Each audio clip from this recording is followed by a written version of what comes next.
ಮೈತ್ರಿಯನ್ನ ಮಕಾಡೆ ಮಲಗಿಸಿದ್ದ Bombay team ಮತ್ತೆ ಮರಳಿ ಗೂಡು ಸೇರುವಂತ ಮಾತು ಮಾರ್ತನಿಸಿತ್ತು. ಆದರೆ ಈಗ ಎಸ್ ಹೆಬ್ಬಾರ್ ನಡೆಯೇ ಕುತೂಹಲಕ್ಕೆ ಕಾರಣ ಆಗಿದೆ. ರಾಜ್ಯಸಭೆಯಲ್ಲಿ ಬಿಜೆಪಿ ವಿರುದ್ಧ ಮತ ಚಲಾಯಿಸಿದ್ದ ಎಸ್ ಸೋಮಶೇಖರ್ ಕೈ ಸೇರ್ಪಡೆ ಫಿಕ್ಸ್ ಆಯ್ತಾ ಅನ್ನೋ ಸುಳಿವು ಸಿಗ್ತಾ ಇದೆ. ಮಾಜಿ ಸಚಿವ ಶಿವರಾಮ್ ಹೆಬ್ಬಾರ್ ಚಿತ್ತ ಯಾವ ಕಡೆ ನೆಟ್ಟಿದೆ ಅನ್ನೋದೇ ಗೊತ್ತಾಗದಂತ ಸ್ಥಿತಿ.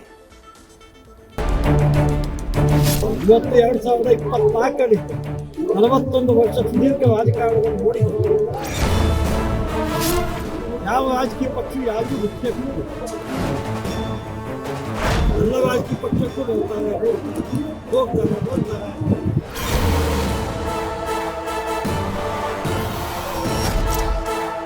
ಬಿಜೆಪಿ ಮಾಜಿ ಸಚಿವ ಎಸ್ ಸೋಮಶೇಖರ್ ರಾಜ್ಯಸಭಾ ಚುನಾವಣೆಯಲ್ಲಿ ಕಾಂಗ್ರೆಸ್ಗೆ ಜೈ ಎಂದಿದ್ರು. ಇತ್ತ ಮಾಜಿ ಸಚಿವ ಶಿವರಾಮ್ ಹೆಬ್ಬಾರ್ ಮತದಾನಕ್ಕೆ ಗೈರಾಗಿ ಬಿಜೆಪಿಗೆ ಶಾಕ್ ಕೊಟ್ಟಿದ್ರು. ಇದು ಕಮಲ ಪಡೆಯ ಆಕ್ರೋಶಕ್ಕೆ ಕಾರಣವಾಗಿತ್ತು. ಆದ್ರೀಗ ಪ್ರಜಾಪ್ರಭುತ್ವದ ಯುದ್ಧದ ವೇಳೆ ಈ ಇಬ್ಬರು ನಾಯಕರು ಮತ್ತೆ ಸುದ್ದಿಯಲ್ಲಿದ್ದಾರೆ. ಕಾಂಗ್ರೆಸ್ ಬ್ಯಾನರ್ನಲ್ಲಿ ಎಸ್ ಸೋಮಶೇಖರ್ ಭಾವಚಿತ್ರ. ಆಪರೇಷನ್ ಹಸ್ತಕ್ಕೂ ಸಹಾಯ ಮಾಡಿದ್ದಾರಾ ಎಸ್? ಇತ್ತೀಚೆಗೆ ಕಾಂಗ್ರೆಸ್ ನಾಯಕರ ಸುತ್ತವೇ ಸುತ್ತುತ್ತಿರೋ ಎಸ್ ಸೋಮಶೇಖರ್ ತಾವು ಮರಳಿ ಗೂಡು ಸೇರುವ ಸೂಚನೆ ಕೊಟ್ಟಿದ್ರು. ಆದ್ರೀಗ ಕೈ ಹಿಡಿಯದೇ ಇದ್ರೂ ಮೈಸೂರು ಯುದ್ಧದಲ್ಲಿ ಎಸ್ ಆಪರೇಷನ್ ಹಸ್ತಕ್ಕೆ ಕೈ ಜೋಡಿಸಿರೋ ಸುಳಿವು ಸಿಕ್ಕಿದೆ. ಬಿಎಸ್ವೈ ಆಪ್ತರಾಗಿರೋ ಮೈಸೂರಿನ ಎಚ್.ವಿ. ರಾಜೀವ್ ಬಿಜೆಪಿ ತೊರೆದು ಕೈ ಹಿಡಿಯೋಕೆ ಸಜ್ಜಾಗಿದ್ದಾರೆ. ನಾಳೆ ಅಧಿಕೃತವಾಗಿ ಕಾಂಗ್ರೆಸ್ ಬಾವುಟವನ್ನ ಹಿಡಿಯಲಿದ್ದಾರೆ. ಈ ಹೊತ್ತಲ್ಲಿ ಮೈಸೂರಿನ ಸ್ಥಳೀಯ ಪತ್ರಿಕೆಯಲ್ಲಿ ಎಚ್.ವಿ. ರಾಜೀವ್ ಕೊಟ್ಟಿರೋ ಜಾಹೀರಾತಿನಲ್ಲಿ ಎಸ್ ಸೋಮಶೇಖರ್ ಫೋಟೋ ಕಾಣಿಸಿಕೊಂಡಿದೆ. ಕಾಂಗ್ರೆಸ್ ಸೇರ್ಪಡೆಯಾಗ್ತಿರೋ ರಾಜೀವ್ ಫ್ಲೆಕ್ಸ್ನಲ್ಲಿ ಎಸ್ ಕಾಣಿಸಿಕೊಂಡಿರೋದು ಆಪರೇಷನ್ ಹಸ್ತದ ಗುಲ್ಲನ್ನ ಎಬ್ಬಿಸಿದೆ. ಅಷ್ಟೇ ಅಲ್ಲ, ಎಸ್ ಜೊತೆ ಆಪ್ತರಾಗಿದ್ದ ರಾಜೀವ್ ಕೈ ಹಿಡಿಯೋಕೆ ಇವರೇ ಕಾರಣಕರ್ತರಾದ್ರ ಎಂಬ ಡೌಟ್ ಶುರುವಾಗಿದೆ.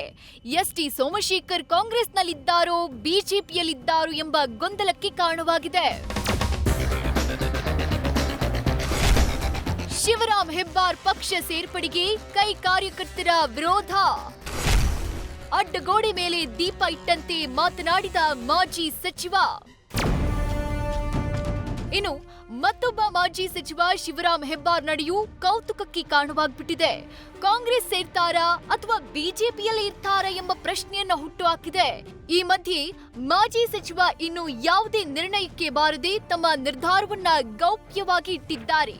ಈ ಬಗ್ಗೆ ಇವತ್ತು ಶಿರಸಿ ಮಾರಿಕಾಂಬ ಮಾರಿ ಜಾತ್ರೆಗೆ ಆಗಮಿಸಿದಾಗ ಮಾತನಾಡಿದ ಹೆಬ್ಬಾರ್, ಲೋಕ ಕದನದಲ್ಲಿ ಯಾರ ಪರ ಕೆಲಸ ಮಾಡಬೇಕು ಎಂಬ ನಿರ್ಣಯ ಮಾಡಿ ಹೇಳ್ತೀನಿ ಎಂದಿದ್ದಾರೆ. ಕೆಲಸ ಮಾಡ್ತೀರಿ, ಕೆಲಸ ಮಾಡ್ತಾರೆ, ಅವ್ರು ಮಾಡ್ತಾರೆ. ನಿಮ್ಮ ನಿರ್ಣಯ ಏನು ಅಂತ ಹೇಳ್ತೀನಿ ಸರ್. ಬಿಜೆಪಿಲಿ ಇದು ಮಾಡ್ತಾರೆ, ಕಾಂಗ್ರೆಸ್ ನಲ್ಲಿ ಹೇಳ್ತೀನಿ. ನಿಂತವ್ರು ಕೆಲಸ ಮಾಡ್ಕೊಳ್ತಾನೆ ಅಂತ ಹೇಳಿ. ಹೌದು, ನಿಂತವ್ರು ನಾನು ಹೋಗೋದನ್ನ ಆಗ್ತೀನಿ ಅಂತ ಹೇಳಿದ್ದೆ. ಇಲ್ಲ ಹೋಗ್ತಾನೆ ಹೇಳೋದನ್ನ ಹೇಳ್ತಾನೆ. ಮಾಹಿತಿ ಇಲ್ಲ ಏನೇನಾಗಿದೆ, ಅವ್ರ ಪಕ್ಷ ಸಭೆ ಏನಾಗಿದೆ ಅಲ್ಲ. ಆದ್ರೆ ನಿಮ್ಗೆ ಸೇರ್ಪಡೆ ಮಾಡ್ಕೋಬೇಡಿ ಅಂತ ಇವಾಗ ಗಲಾಟೆ ಮಾಡಿದ್ರು. ಅವ್ರ ಮಾತನ್ನ ನಾವು ಆಡ್ಲಿ. ನಾನೆಲ್ಲಿ ಸೇರ್ಪಡೆ ಆಗ್ತಾ ಇತ್ತು, ಅವ್ರು ಉಚ್ಚಿಪಟ್ಟಿಗೆ ಹೋಗಿದ್ದೆ. ಪಕ್ಷದಿಂದ ಪಕ್ಷಕ್ಕೆ ಹೋಗುವುದು ಬರೋದು ಕಾಮನ್ ಎಂದ ಹೆಬ್ಬಾರ್.